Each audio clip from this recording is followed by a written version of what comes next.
এবার Delhi municipal corporation MCD অবৈধ বাংলাদেশি অভিবাসীদের সন্তানদের খুঁজে বের করতে ভারতের দিল্লির সব স্কুলে নির্দেশ দিয়েছে। একই সাথে শিক্ষার্থীদের ভর্তির সময় পরিচয় সঠিকভাবে যাচাই বাছাই এবং প্রয়োজনীয় পদক্ষেপ নেওয়ার নির্দেশনাও রয়েছে। ২১ ডিসেম্বর পৃথক প্রতিবেদনে এই তথ্য জানিয়েছে ভারতীয় বার্তা সংস্থা পিটিআই এবং সংবাদ মাধ্যম টাইমস অফ ইন্ডিয়া ও ডেকান হেরাল্ড।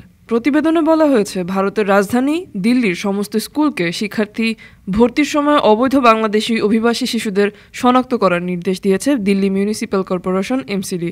নির্দেশনায় দেশটির জনস্বাস্থ্য বিভাগকে জন্ম নিবন্ধন ও জন্ম সনদ ইস্যু করার ক্ষেত্রে বিশেষ সাবধানতা অবলম্বনের কথা বলা হয়েছে। এতে বাংলাদেশিদের জন্য যাতে কোনো ধরনের সনদ ইস্যু করা না হয় সে বিষয়ে বিশেষ সতর্কতা অবলম্বনের কথা বলা হয়েছে। এতে অবৈধ বাংলাদেশিদের চিহ্নিত করতে বিশেষ অভিযান পরিচালনার কথাও বলা হয়েছে।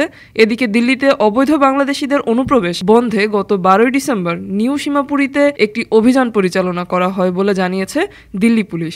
উল্লেখ্য, এ মাসের শুরুতে ভারতের পররাষ্ট্র সচিব বিক্রম মিশ্রি বাংলাদেশ সফর করেন। তার বৈঠকে তিনি জানান, দুদেশের সম্পর্ক জোরদার করতে ভারত রীতিমতো উদ্গ্রীব, কিন্তু দেশটির কট্টর রাজনীতিবিদ এবং মিডিয়া তার উল্টোটাই প্রমাণ করছে। ডেস্ক রিপোর্ট, আজ বার্তা, ঢাকা।